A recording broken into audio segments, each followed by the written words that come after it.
up, Tube? What are we doing today? Well, today started off as a little bit of an adventure with our daily, and we took off early this morning.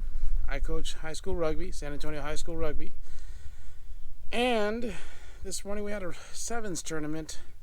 And about, 20 minutes into my drive, my daily, my 2011 Elantra, decided to start running bad. Now, I've had a couple of things wrong with it. Not anything major, just hesitation, some bad idling. It stalled out on, not wanting to start. Thought maybe the starter was going out. Well, finally, I was driving, doing about 60, and the RPM gauge just went bloop, down to 0. No reading on the RPM gauge. Immediately, just from experience, I thought it's either got to be a cam position sensor, crank position sensor, or throttle position sensor. But the throttle was working. It is a fly-by-wire. So, I'm going to use this guy to scan for the code. Well, I've already scanned for the code, but I'm going to go ahead and show you guys and do a quick review on this. I've had it for like 3 years. It's just a great product. And it works with an app on your phone. So let's get into the car.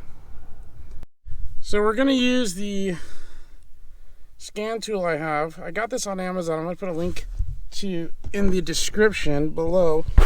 On the Elantra, it has a little fuse panel that comes off right here. I took it off already, obviously. And then this guy just slides right into the OBDII port. Now, for y'all that don't know, every car after 1996, so any car manufactured from 1996 to now, uses an OBDII port for smog purposes in some states and for scanning vitals of the car. Now, the issue I had, and the car's off right now, but the issue I had was that the car still ran, but unfortunately, I could not get the engine to rev up properly. And the RPM gauge is right at 0 like it is right now. So we're going to start it up so you guys can see it's not reading. You heard it hesitated to come on.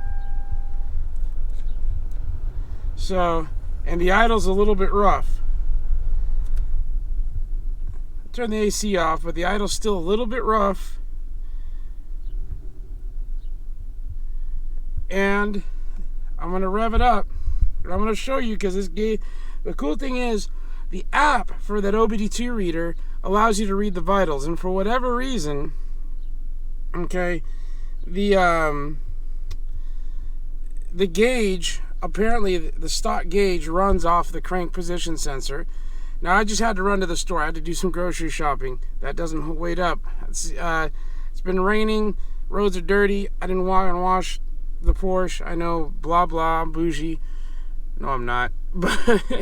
But the miles per gallon reader or calculator also does not work when the crank position sensor's on. Now, how do I know the crank position sensor is not working? Well, my app has already told me that.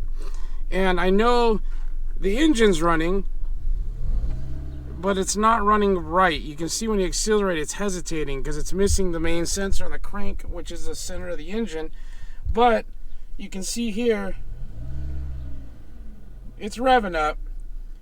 This is the app, and I'll go into it in a second, that reads off that OBDII reader that connects through Bluetooth onto your smartphone.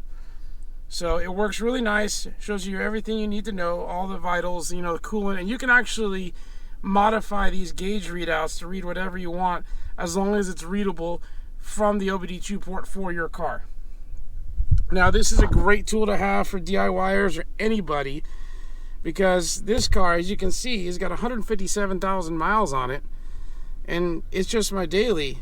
If I were to take this in, most shops are going to charge you a minimum of $85 an hour just to scan the car to see what's wrong with it. Now, you can always go to the parts store like an AutoZone or whatever and then get the code for you. But with this, you can get the code yourself.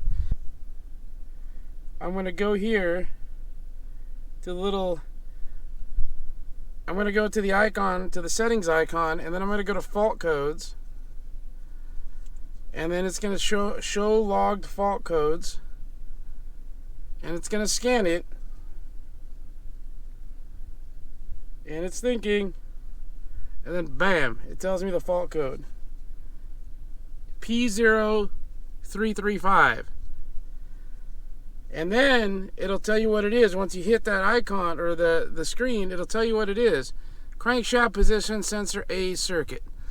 Now it'll actually, then you can go to the web and see what the common things are for that. You can screenshot this and then go in the house on your computer and look other things up.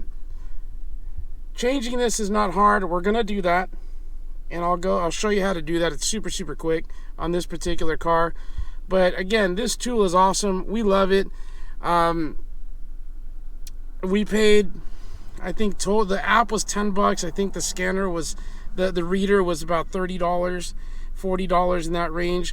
It'll be in the link in the description below, and I'll probably put the update in here, after I edit. But anyways, it's a great tool. You don't have to spend hundreds of dollars. It gives you all the information you need in regards to codes for most cars. I know this works to read some of the vitals on the Porsche, but it does not give you a lot of the codes for the Porsche. Porsche is a little more sensitive a computer, and we do use the Porsche specific scanner for that. So we'll go into it. Let's go ahead and change that part and get this running right. All right, so we're under the car. Shining the light up in the general area where the sensor is. So the sensor is going to be facing the front of the car to the left of the oil filter. That's the blue oil filter there on the right. And right where my flashlight is, that's the sensor. That's the wire leading into the sensor. You see the little 10mm bolt that holds it in place. So, and then you're going to follow the cord up to the top there or around the back, and you'll see where it plugs in. But you're just going to undo that bolt and pull out the sensor.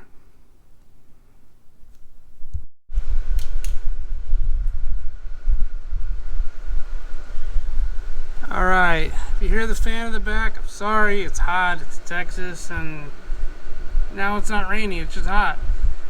You see up there, right up there, where I unplugged, that's the plug. So if you follow this wire, that wire right there, from the sensor up, you'll see where that plug is. It's easiest to just unplug it early while the other end is mounted to the little bracket. To pull that off of the bracket, you're just going to push up towards the top of the car. You can try to get it from the top, but I'm going to use a pair of pliers and just push it up, and that should do it. Alright, so this is the part, the replacement part, brand new. We got it through the Beck-Arnley brand. I actually ordered that on Amazon. That's the part number if you're working on a 2011 to 2000, I believe it's 14 or 17 even, Hyundai Elantra with a 1.8 liter. That's the part number for the crank position sensor. The bag it came in was actually the Hyundai part. So, maybe it's a Hyundai authentic part. I don't know. But here's the old one. I'll put them side by side for you. Okay. You see there's a little bit of oil on that. That's normal when you pull these out. They've been in there for a while. And just looking at them both, there is a Hyundai logo on both of them right there, right where my left thumb is. So it looks like the Beck-Arnley brand has the authentic Hyundai part. This part on Amazon was $38. Rock Auto had it for $38. Amazon got it to me in a day. So, yeah. And if you have Prime, I didn't pay for shipping. The local parts store, big box parts store, so the AutoZone, Napa, O'Reilly's, etc., had these for $55, the Beck-Arnley part. So, we're going to put this in, same way. It's just one 10mm bolt. This guy, be careful not to over torque this. It should only torque to about 5 to 6 foot-pounds, which isn't a lot. If you over torque, you'll snap the head off of it, and then you're in a world of hurt because you're going to have to dig out the threads out of the side of the transmission bell housing. So, don't over torque that. Put this in. This has a seal right here, so the seal will, it goes in, you'll feel it get snug. Boom. Snap this back onto its little bracket. Insert the plug, and then we go test.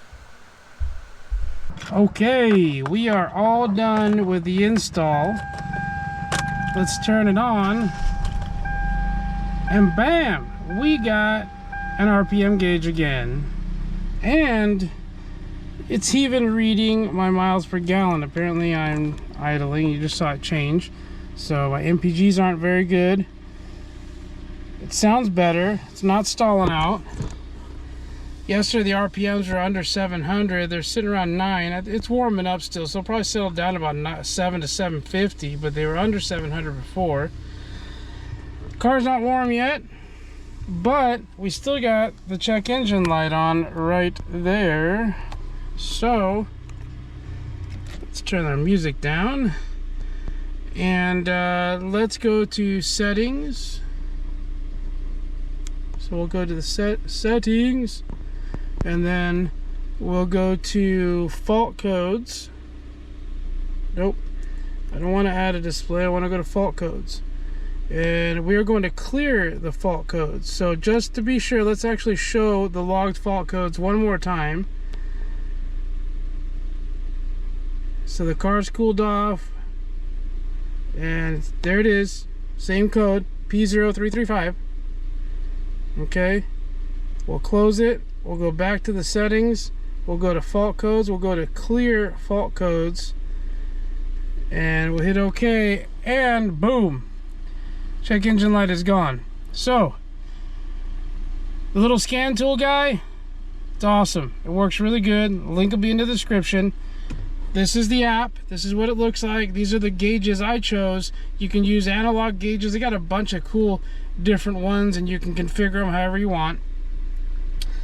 Crank position sensor was the culprit. This saved me at least $100 of labor probably, and whatever the markup price is on the part at your local parts store, which God bless them, they need to, and I support it 100%. I've owned a shop, so you got to mark it up a little bit. You got to charge your labor. Total time of after the car was in the air, total time, maybe 15 minutes. It probably took me 15 minutes to finish this. Honestly, I didn't take the under plastics off. There's enough room to get my hand up in there. And honestly, the hardest part was just, snaking the old wire out of there and putting the new one in. It's one bolt. So yeah, save yourself some money. Honestly, getting this OBDII reader is great. It allows you to check your check engine lights, see what's going on, and at least get a better idea before you take it in for repair, so you know that everything's fair. Because unfortunately, there are some people out there that try to cheat you out of stuff that you shouldn't have. Car's warmed up. It's idling right around 800, right above 800, right where it should be. Thank y'all. Hope you enjoyed this simple video going over the OBDII reader. I'm going to pull it out. It stopped reading, as you can see, so you can see it one more time. That's the one. Link in the description. Please subscribe, hit the notification bell, and hell, leave us some comments. Hope y'all are having a great week, and have another great week. God bless.